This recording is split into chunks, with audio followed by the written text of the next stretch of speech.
Hi అండి, ఎలా ఉన్నారని అందరూ బాగున్నారా? దేవుని కృపలో మేము కూడా బాగున్నాం, మీరు కూడా బాగుండాలని కోరుకుంటున్నాను.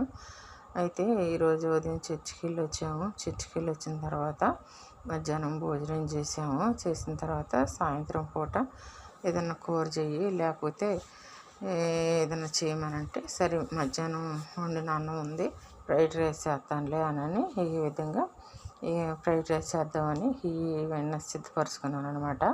ఉల్లిపాయ పెద్ద ఒకటి, 2 పచ్చిమిరపకాయలు, 2 గుడ్లు, కొంచెం కొత్తిమీర, అల్లం వెల్లిపాయ పేస్టు, ఇవన్నీ కూడా ఈ విధంగా ఒక స్పూను కారం, ఒక స్పూను సాల్ట్, తర్వాత ఆయిల్ వేసుకున్నాను. ఆయిల్ వేసుకొని ఈ ఉల్లిపాయ కోసి పెట్టుకున్న ఉల్లిపాయలు వేసుకున్నానండి.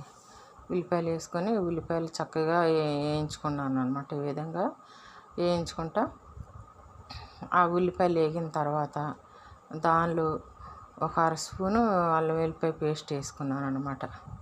అల్లం వెల్లిపాయ పేస్ట్ వేసుకొని చక్కగా వాటిని ఆ విధంగా వేయించుకున్నాను అనమాట. అయితే ఇది చాలా రుచిగా ఉంటుందండి, చాలా టేస్ట్గా ఉంటుంది. పిల్లలు కూడా చక్కగా ఇష్టపడి తింటారనమాట.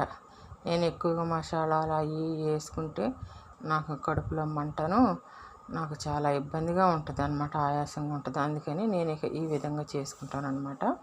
ఇక అల్లం వెల్లిపాయ పేస్ట్ వేగిన తర్వాత దాంట్లో ఈ గుడ్డు పగలగొట్టుకున్న గుడ్డు వేసుకున్నాను అనమాట. చక్కగా ఆ గుడ్డును కూడా ఏ విధంగా ఆ గుడ్డును కూడా వేపుకొని చక్కగా ఆ గుడ్డు కూడా చక్కగా వేగేదాకా దాన్ని వేపుకున్నాను అనమాట. ఆ విధంగా ఆ గుడ్డు వేగిన తర్వాత దానిలో తర్వాత చేసి పెట్టుకున్న ఈ రైస్ కూడా వేసుకున్న. గుడ్డు శుభ్రంగా వేగిన తర్వాత ఇంట్లో ఉన్న రైస్ని కూడా వేసేసుకొని చక్కగా దాంట్లోకి రైస్ కూడా వేసుకున్న తర్వాత ఉప్పు కారం కూడా వేసుకున్న తర్వాత దానిలో ఈ పొడి మసాలా కూడా వేసుకున్నాను అనమాట నేను. ఆ విధంగా ఇది గుడ్డు వేగిపోయింది అనమాట. గుడ్డు వేగిన తర్వాత రైస్ వేసుకున్నాను అనమాట. రైస్ వేసుకొని దానిలో దాన్ని ఆ విధంగా కలుపుకొని ఉప్పు కారం కూడా వేసుకున్నాను.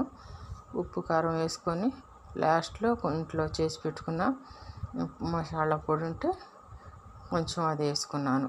మసాలా పొడి కూడా వేగిన తర్వాత కొత్తిమీర వేసుకున్నాను అనమాట. కొత్తిమీర వేసుకొని దాన్ని ఇక ఆపేసేసాను. చాలా టేస్ట్గా వచ్చిందండి. నచ్చితే మీరు కూడా ఈ విధంగా చేసుకోండి. పిల్లలు ఏంటి అందరూ చక్కగా తింటారనమాట.